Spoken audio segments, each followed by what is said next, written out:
الحمدللہ رب العالمین والصلاة والسلام علی سید الانبیاء والمرسلین اما بعد فاعوذ باللہ من الشیطان الرجیم بسم اللہ الرحمن الرحیم الصلاة والسلام علیک یا رسول اللہ وعلی آلک واصحابک یا حبیب اللہ الصلاة والسلام علیک یا نبی اللہ وعلى آلك واصحابك یا نور اللہ۔ امہ چینل کے ناظرین، آپ ملاحظہ فرما رہے ہیں پروگرام یور کویسچنز آنسرڈ۔ یہ پروگرام روزانہ صبح 10 سے لے کر 12 بجے تک براہ راست لائیو ٹیلی کاسٹ کیا جاتا ہے، جس میں مختلف علماء کرام تشریف لا کر آپ کے شرعی سوالات کے قرآن و سنت کی روشنی میں جوابات دیتے ہیں۔ آج بھی اسی سلسلے میں یہ پروگرام ہے۔ ابھی آپ اسکرین پر لائیو نمبر ملاحظہ فرما رہے ہوں گے۔ اس نمبر پر آپ کال کر کے کوئی بھی شرعی مسئلہ ڈسکس کر سکتے ہیں، پوچھ سکتے ہیں، یا کسی بات کی آپ کو وضاحت چاہیے ہو، اپنی کہاں پڑھی ہو اور آپ چاہتے ہیں کہ اس کے بارے میں مزید آپ کو تشفی ہو، اطمینان قلب ہو، تو وہ بات بھی آپ ڈسکس کر سکتے ہیں۔ اور اس کے علاوہ ٹیکسٹ میسج کے ذریعے بھی آپ اپنا سوال سینڈ کر سکتے ہیں۔ تو اللہ تعالیٰ سے دعا کہ اللہ تعالیٰ ہمیں دین اسلام کی صحیح تعلیمات صحیح طور پر سمجھنے، ان پر عمل کرنے اور دوسروں تک پہنچانے کی توفیق عطا فرمائے۔ جب تک آپ کی ٹیلی فون کالز نہیں آتی تو ہر ہفتے کسی ٹاپک پر، کسی موضوع پر بیان ہوتا ہے۔ آج انشاءاللہ عز و جل اس بات پر گفتگو ہوگی کہ مدینہ منورہ، جی بریڈ فورڈ سے کال ہے۔ السلام علیکم۔ وعلیکم السلام ورحمۃ اللہ وبرکاتہ۔ جی آپ کا کیا سوال ہے؟ جی میں آواز آ رہی ہے آپ کو علامہ صاحب؟ جی آواز بہت اچھی آواز آ رہی ہے۔ اچھا، میں یہ سوال پوچھنا چاہتی ہوں صدقے کے بارے میں۔ جیسے صدقہ ہوتا ہے تو وہ میرے ہسبینڈ تو دیتے رہتے ہیں اکثر، تو میں یہ پوچھتی ہوں میرے اوپر اس کا کوئی حکم ہے، مثلاً کہ مجھے بھی کچھ نہ کچھ آیا صدقہ نکالنا چاہیے گھر میں، جو کچھ بھی میں نکالنا چاہوں، کیونکہ پیسے جو ہوتے ہیں نا گھر کے، وہ میرے خاوند کے پاس ہی سارا معاملات ہوتے ہیں، خرچہ سارا، میرے پاس اتنے نہیں ہوتے پیسے۔ لیکن پھر اگر میرے اوپر یہ کیا حکم ہوگا، میرے لیے فرض ہے کہ میں جو کچھ بھی میرے پاس ہو میں صدقہ نکالوں اپنے گھر سے؟ جی انشاءاللہ عرض کرتا ہوں۔ اس کے علاوہ کوئی سوال ہو آپ کی ذہن میں؟ آپ بڑے ضرور بتائیے جواب، کہ مجھے یہ کنفیوژن ہے علامہ صاحب کہ مجھے کیا کرنا چاہیے، کہیں میں نہ دے کے غلط تو نہیں کر رہی، مجھے یہ وسوسہ سا ہے نا میرا، پلیز آپ تفصیل سے اس بات کا جواب دے دیجیے۔ جی جزاک اللہ خیر۔ جزاک اللہ، اللہ تعالیٰ آپ کو بہت بہت جزائے خیر عطا کرے۔ آمین۔ ماشاءاللہ۔ تو اس سوال کا جواب میں ابھی عرض کر دیتا ہوں، اس کے بعد انشاءاللہ گفتگو جاری رکھوں گا تاکہ جو پروگرام کا فارمیٹ ہے وہ ڈسٹرب نہ ہو، کیونکہ یہ پروگرام اسی سلسلے میں ہے کہ آپ کے سوالات کے جوابات دیے جائیں۔ تو ایک بہن نے بریڈ فورڈ سے کال کی ہے اور یہ پوچھ رہی ہیں کہ ان کے شوہر، ان کی سعادت مندی ہے کہ الحمدللہ وہ صدقہ خیرات کرتے رہتے ہیں، اکثر اللہ تعالیٰ کی راہ میں فی سبیل اللہ وہ انفاق کا ذہن رکھتے ہیں۔ تو یہ پوچھ رہی ہیں کیونکہ سارا مال، گھر کے جو پیسے وغیرہ ہوتے ہیں سارے ان کے شوہر کے پاس ہوتے ہیں، تو اس وجہ سے یہ خود صدقہ و خیرات نہیں کر پاتی، تو کیا ان پر کوئی شرعی گرفت ہے کہ نہیں؟ اصل میں صدقہ کی کئی اقسام ہیں، مین 2 اقسام ہیں، ایک ہے صدقہ واجبہ اور دوسرا صدقہ نافلہ۔ نفلی صدقہ جو ہے یہ چاہے کوئی امیر ہو یا غریب ہو، کیونکہ اس پر یہ کرنا واجب نہیں ہوتا، تو اس میں نہ تو آپ کے شوہر کو کوئی گناہ ہے اگر وہ نفلی چیریٹی نہیں کرتے، اور نہ ہی آپ پر کوئی مواخذہ ہے۔ ہاں جو صدقہ واجبہ ہے، جیسے صدقہ فطر ہے، تو یہ صدقہ فطر وہ آپ پر بھی واجب ہوگا ان شرائط کے ساتھ کہ آپ صاحب نصاب ہوں، آپ کے پاس 52.5 تولے چاندی یا اتنی مالیت موجود ہو عید والے دن، چھوٹی عید والے دن، تو صدقہ فطر واجب ہوتا ہے۔ اسی طرح آپ کے شوہر پر واجب ہوگا، اور ان کی جو نابالغ اولاد ہے اس پر بھی آپ کے شوہر ادا کریں گے۔ مگر اکثر بہنوں کے پاس جب ان کی شادی ہوتی ہے تو زیورات ہوتے ہیں۔ ہمارے ہاں عموماً سونا، گولڈ کے جیولری ہوتی ہے، چوڑیاں، کانٹے وغیرہ، انگوٹھیاں۔ تو گولڈ کا اگر آپ ریٹ چیک کریں تو یہ کافی آج کل ہائی ہے۔ 2-3 تولے بھی کسی کے پاس ہو اور اس کے ساتھ کچھ نقد، چاہے 10 پاؤنڈ ہی ہوں، 20 پاؤنڈ ہی ہوں، تو وہ بہن جو ہے وہ صاحب نصاب بن جاتی ہے۔ تو اب عموماً یہ ہوتا ہے کہ سونا جو شادی پہ خریدا جاتا ہے، ہر ایک کا ذہن ہوتا ہے کہ یہ میرے والدین نے گفٹ دیا ہے، یا میں نے خود محنت کر کے کام کاج کر کے اپنی شادی کے لیے خریدا تھا۔ تو عموماً اس کو سیل نہیں کیا جاتا، اس کو بیچا نہیں جاتا، وہ گھر میں ہوتا ہے۔ اور جو فیملی میں جیسے کسی کی شادی ہو یا کوئی ایسا اوکیجن آئے، برتھ ڈے پارٹیز وغیرہ ہوں، تو اس میں عموماً خواتین وہ زیورات پہنتی ہیں۔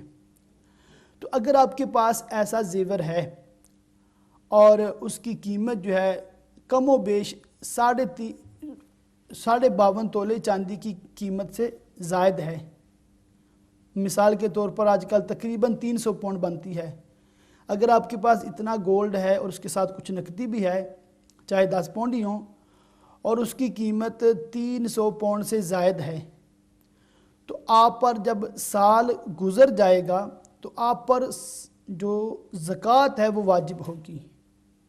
سال گزرنے کے بعد زکوٰۃ واجب ہوگی، مگر صرف اس سونے یا ان 10 پاؤنڈ پر نہیں، سال کے دوران میں جتنی بھی رقم آپ کے پاس ایکسٹرا آ گئی ہے، چاہے وہ 6 دن پہلے آئی ہے یا 6 ماہ پہلے آئی ہے، اس پر چاہے پورا سال نہیں بھی گزرا، آپ اس کو بھی ٹوٹل میں ایڈ کر لیں گی اور اس کو شامل کر کے سب پہ ٹوٹل پہ آپ زکوٰۃ نکالیں گی۔ یہ جو صدقہ ہے، یہ صدقہ آپ کے شوہر پر آپ کی طرف سے کرنا واجب نہیں ہے، یہ آپ پر ہی واجب ہوگا۔ یعنی کہ زکوٰۃ جو ہے صدقہ واجبہ، زکوٰۃ اگر آپ پر فرض ہوتی ہے، وہ اگر آپ زکوٰۃ ادا کرتی ہیں تو یہ بھی صدقہ ہے، یہ بھی اللہ تعالیٰ کی راہ میں دینا ہے۔ اس کے علاوہ اگر آپ کے ذہن میں ہے کہ آپ کچھ صدقہ خیرات نہیں کرتی، تو اگر آپ کے پاس مال یا اسباب نہیں ہیں تو پھر تو آپ پہ مواخذہ ہی نہیں ہے۔ اگر مال ہے بھی اور آپ نفلی صدقہ و خیرات نہیں کرتی تو شرعاً آپ پر کوئی گرفت نہیں ہے۔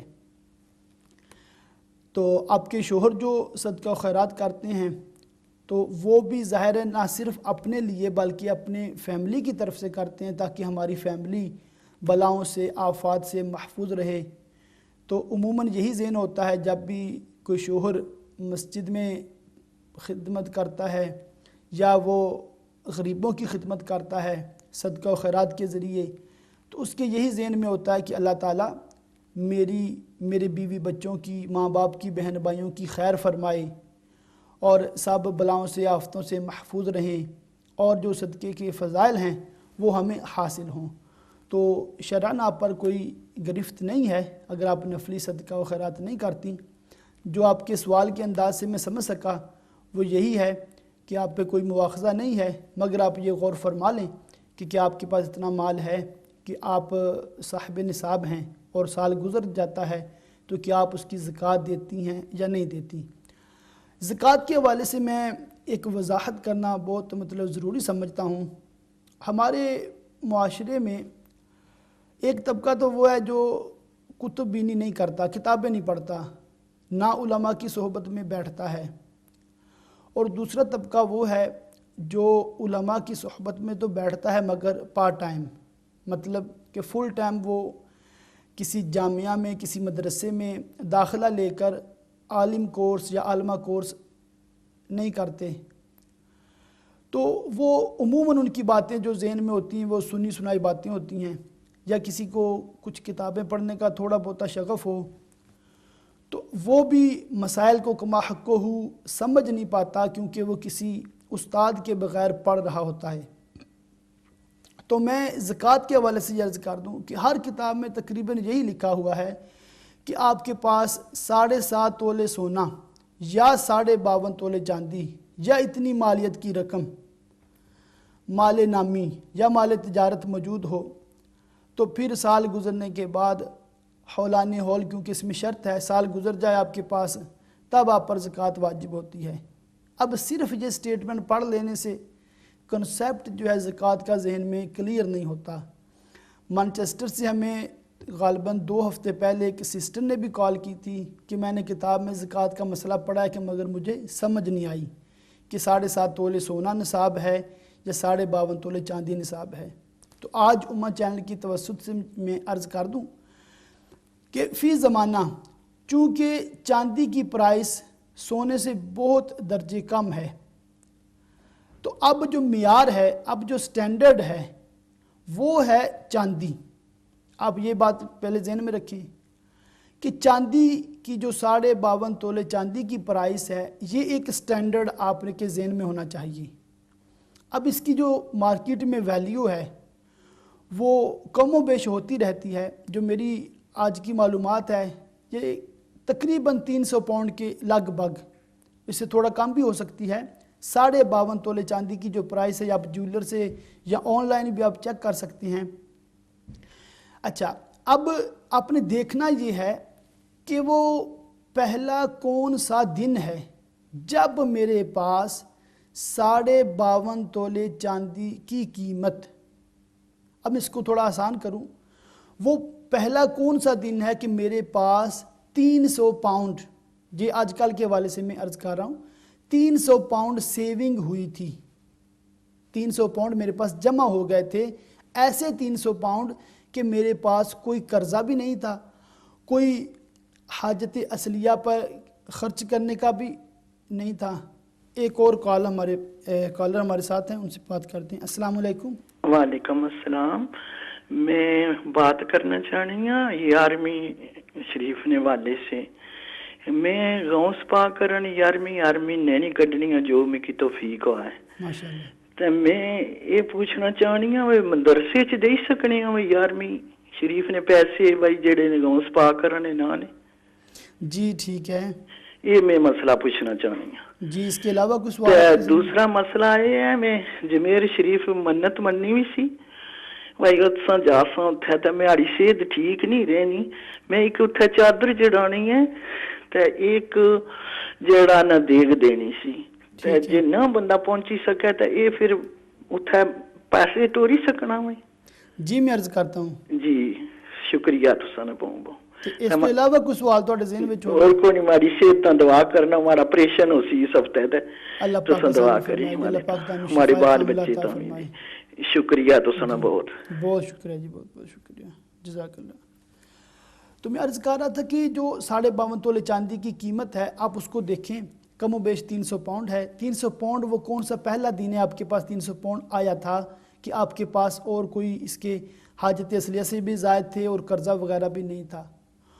اعلیٰ حضرت علیہ رحمہ کی جو تعلیمات ہے فقہ حنفی کے روح سے، آپ فرماتے ہیں کہ اس دن یعنی کہ جو اسلامی تاریخ ہے اور اس منٹ آپ کا سال شروع ہوگا۔ آپ اس بات پہ غور کریں کہ اس منٹ آپ کا سال شروع ہوگا۔